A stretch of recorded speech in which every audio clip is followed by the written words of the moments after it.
जय जितवाहन भगवान, जय जितिया माई। प्रेम से बोलिए जितवाहन भगवान की जय, सूर्य देव की जय, विष्णु भगवान की जय। तो गुरु भाई बहना, मैं एक जितिया व्रत कथा सुनाने जा रही हूँ। इस कथा को पूरा सुनिए और रहस्य जानिए, आदि नहीं। आदि सुनने में जितवाहन भगवान का अपमान होती है और पूरा सुनने में जितवाहन भगवान दया करते हैं, पुत्र की लंबी आयु होती है। तो चलिए कथा की ओर चलते हैं। एक गरीब इंसान थे, एक गरीब व्यक्ति थे, उनका 2 पुत्र था। वो गरीब इंसान बड़े कष्ट से अपना गुजर बसर कर रहे थे। उनका घर में बहुत गरीबी था,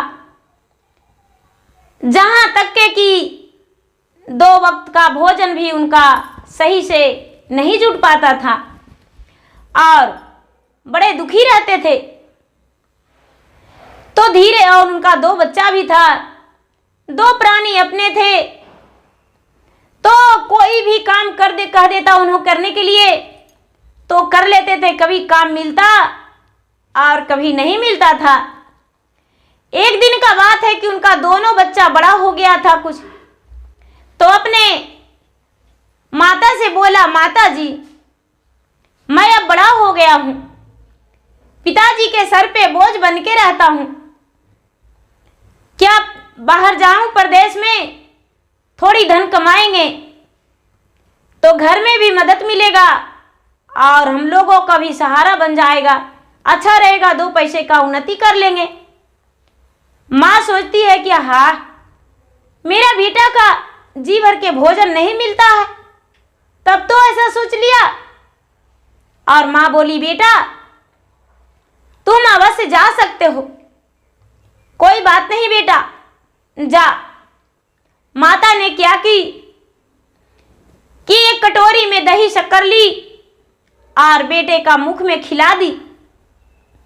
बेटे का मुख में खिला दी, बेटा ने घर से निकल गया। गुरु बहना घर से निकल गया और चलते चलते चलते चलते चलते चलते रास्ता में चलने लगा, बहुत दूर चला गया। तो आज जो है मोटर से, गाड़ी से, कार से सभी सुविधाएं लेकर लोग परदेश जाते हैं, लेकिन पहले लोग पैदल ही ज्यादा जाते थे। जिसको घोड़ा हाथी रहता था वो घोड़ा हाथी से जाते थे, बैलगाड़ी से सवारी करके जाते थे, लेकिन जिनका कुछ साधन नहीं था वो पैदल ही चलते थे, अपना पांव ही मजबूत करके रखते थे और पांव से भी जितना चलना होता था उतना चलते थे। तो वो जो दोनों बालक थे वो चलने लगे, चलते चलते चलते चलते चलते चलते जंगल में चले गए। जब जंगल में चले गए तो उनका रात्रि हो गया, और रात्रि हो गया तो दोनों बालक सोचता है कि मैं कहां जाऊं, किस ओर जाऊं। यहां तो बीच जंगल में पूरा अंधियाला हो गया, कहीं दिखाई ही नहीं दे रहा है, मेरे पास कुछ है भी नहीं कि जिससे दिखाकर हम रास्ता चल सकते हैं। गुरु भाई बहना, और दोनों बालक आगे की ओर बढ़ने का लिए सोच रहा है, लेकिन बढ़े तो कहां बढ़े, दिखाई नहीं दे रहा था। बड़े भाई ने बोला, भाई लगता है कि आवाज कहीं से आ रहा है, उसी आवाज के सहारे हम लोग दोनों चलो। चलते चलते जब आवाज के सहारे पहुंचा तो एक झोपड़ी था, एक झोपड़ी था, झोपड़ी में एक बुढ़िया थी। जब बुढ़िया पे नजर पड़ा तो इन दोनों बालक को आत्मा में संतोष हो गया कि चलो एक झोपड़ी मिला है और झोपड़ी में कोई मददगार तो होगा ही, इससे ही मदद ले लेंगे और मदद लेकर और रात बिता लेंगे। सीधा बोलेंगे मुझे खाना मत देना, लेकिन सोने का जगह दे दो, हम रात बिता लेंगे और सवेरा होगा तो चले जाएंगे। दोनों बालक ने बुढ़िया के सामने हाथ जोड़कर बोला, दादी माँ, आज के दिन मुझे रात में रहने देगी? तुम कहोगी तो तेरा सारी रात पैर दबाते रह जाएंगे और सुबह में मुझे जाना है परदेश कमाने के लिए।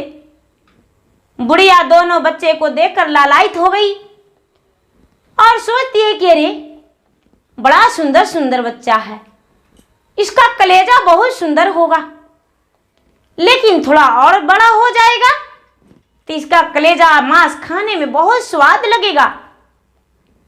बहुत अच्छा है, बहुत दिनों के बाद एक घना जंगल में मुझे मनुष्य मिला है, ऐसा सोच और बुढ़िया दोनों बच्चा को रख ली। बहना लोग कहते हैं कि जिसके पे भगवान दयालु हो जाते हैं तो उसका कोई एक बाल भी बांका नहीं कर सकता, लेकिन भगवान का नजरिया फिर जाता है तो भगवान क्या, लोग क्या, भगवान उसे खुद दंड दे देते हैं। तो बुढ़िया सोची कि इसे खा जाएंगे। गुरु भाई बहना,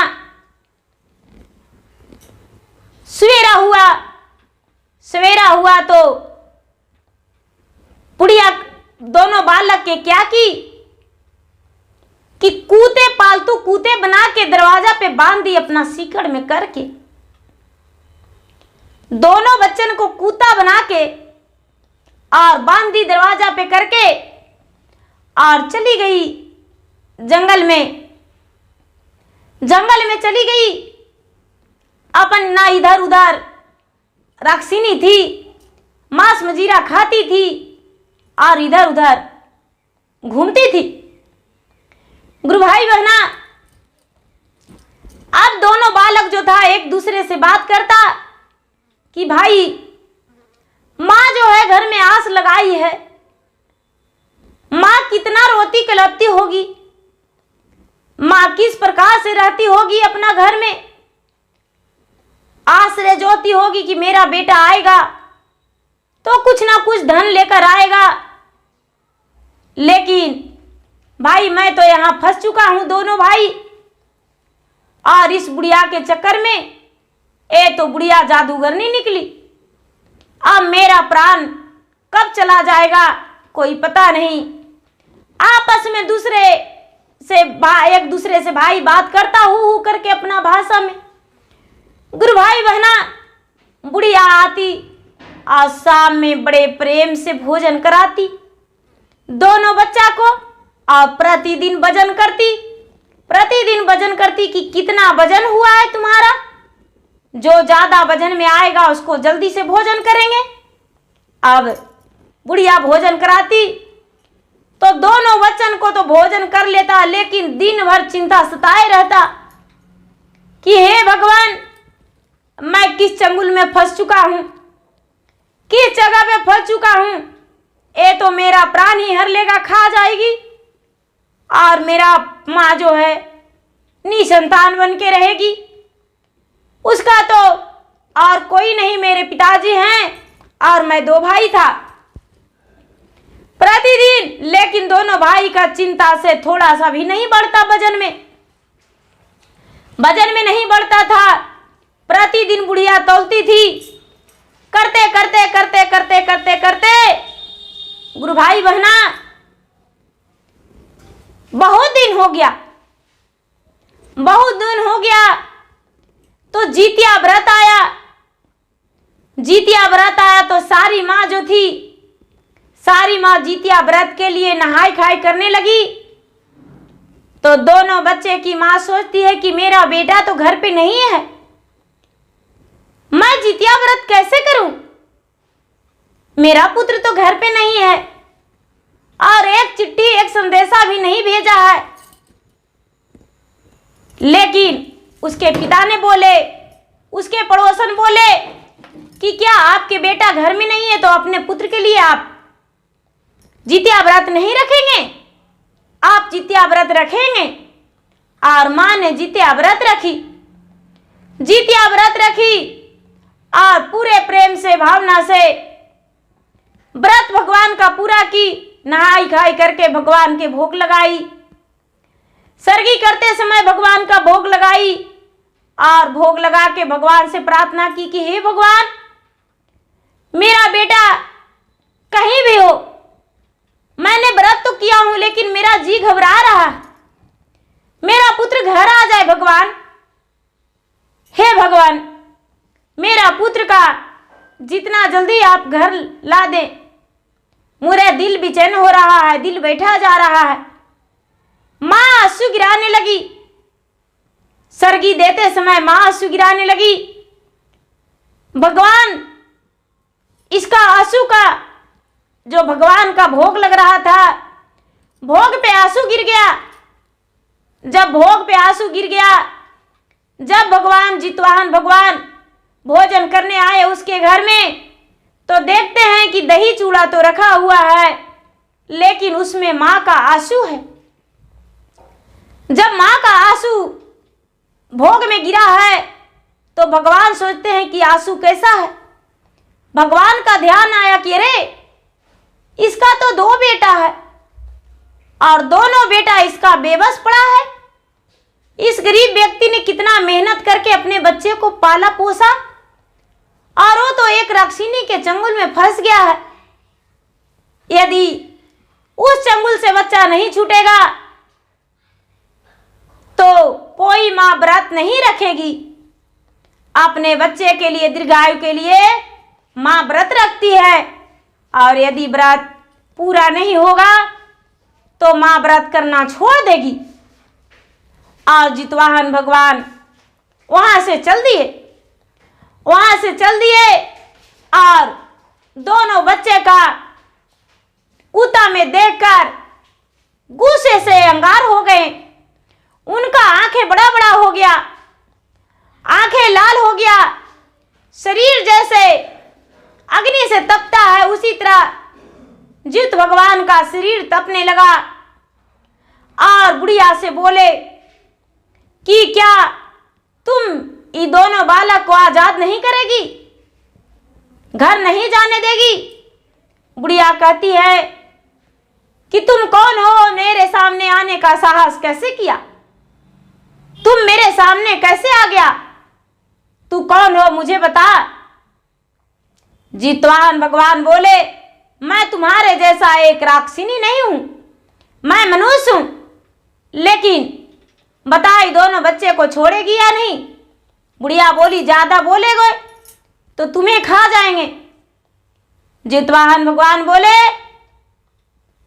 अरे तुम्हें खाना ही है तो मुझे खा लो, लेकिन दोनों बच्चे का आजाद कर दो, छोड़ दो। गुरु भाई बहना, बुढ़िया के सामने अपना हाथ फैला दिए जितवाहन भगवान।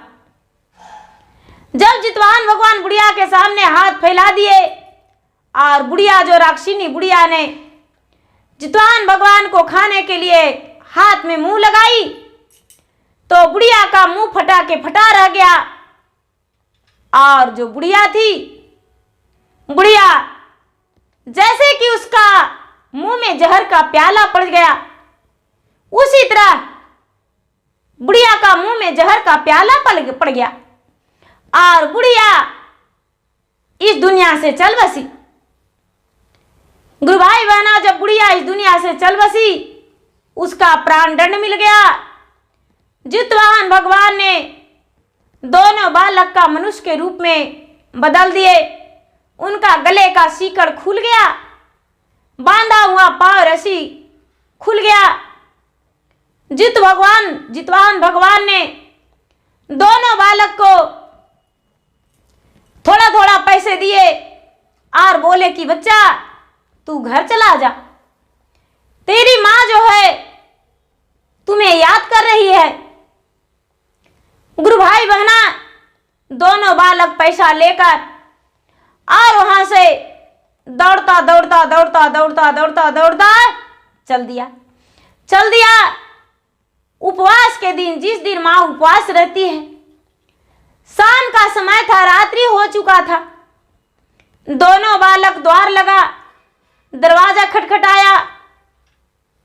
माँ ने जब दरवाजा खोली तो अपना बेटे को देखकर कलेजे से लगा ली और माँ का हृदय उभर आया, आंख से आंसू टपक गया और बोला, बेटा तुम्हें इतना दिन बीत चुका था गए हुए, तू कहां था? दोनों बेटा ने बोला, माँ तू नहीं जानती, मेरे ऊपर तो एक पहाड़ टूट गया था। मैंने तो घर से कमाने गया, लेकिन माँ रास्ते में एक बुढ़िया ठगनी मिल गई।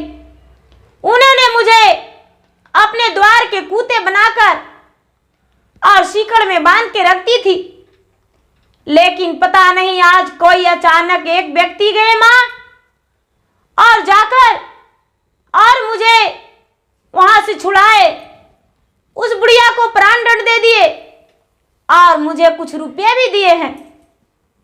दोनों बच्चा ने रुपया अपने माँ को पिता को हाथ में धराया। माँ और पिता को हाथ में धराया।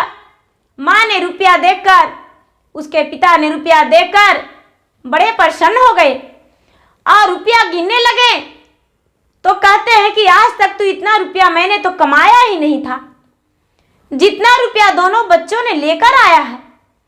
माँ बोली, ये सब जितवाहन भगवान की कृपा से हुआ है, ये सब जितवाहन भगवान ने दिए हैं, और जितवाहन भगवान यदि कृपा नहीं करते तो मेरा बच्चा आज मेरे पास नहीं रहता।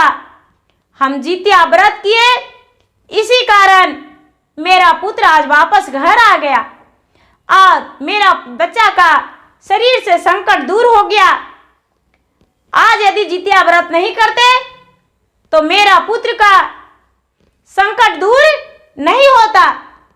ऐसा कहके और पूरा अपने टोला पड़ोस में सबसे बताई कि बहना मेरा पुत्र घर वापस आ गया है। जो मेरा पुत्र है वो बहुत दुखी था और उसका शरीर पे दुखों का पहाड़ टूट गया था, बुढ़िया ठगन के पहरा में पड़ गया था। और जब हम जितिया व्रत किए तो जितवाहन भगवान ने खुद जाकर इसे रुपये दिए और छुड़ाकर घर भेजे। मेरा बेटा वापस चला आ गया, मेरा बेटा अब घर आ गया। सारा पड़ोसन ने कहने लगे कि तूने तो जितिया व्रत करने के लिए तैयार ही नहीं थी, कि मेरा बेटा तो है ही नहीं घर पे, तो जितिया व्रत नहीं करेंगे। यदि जितिया व्रत नहीं करती तो तुम्हारा बेटा कैसे आता? अब माँ जो है वो संकोचने लगी कि हाँ सच बात है, और उस दिन से सबको बताने लगी कि भाई जितिया व्रत, बेटा परदेश है तो क्या हम व्रत नहीं करेंगे? है तो मेरा बेटा, कौन कष्ट में है वो कष्ट को भगवान दूर कर देते हैं। लोग कहते हैं कि तुम्हारा माँ जितिया व्रत की थी, खैर जितिया की थी, इसीलिए तुम्हारा जीवन दान मिल गया, तुम बाल बाल के लिए बच गए हो, सारा लोग कहते हैं। और जैसे कि वो गरीब के दोनों बालक, कैसे उसका जीवन दान मिल गया और उसको भगवान स्वयं जितवाहन भगवान उसे छुड़ाकर लाए और लाकर माँ के द्वार पर खड़ी कर दिए। माँ के गोद भर गया और गोद भरा रह गया। यदि माँ व्रत नहीं करती तो ये सब नहीं होता। तो गुरु भाई बहना, जितिया व्रत जरूरी करना चाहिए अपने बच्चे के लिए, क्योंकि माँ बच्चे के लिए तो सब व्रत करती है, लेकिन जितिया व्रत करोड़ों में एक व्रत है। तो गुरु भाई बहना, मेरा वीडियो अच्छा लगे तो इसे लाइक कीजिए, शेयर कीजिए, सब्सक्राइब कीजिए। और मैं इंस्टाग्राम पे भी हूँ, मैं फेसबुक पे भी हूँ। मेरा इंस्टाग्राम पे फॉलो कीजिए, लाइक कीजिए, शेयर कीजिए, और मेरा फेसबुक पे फॉलो कीजिए, शेयर कीजिए, लाइक कीजिए। धन्यवाद। जय जितवाहन बाबा। प्रेम से बोलिए जितवाहन भगवान की जय।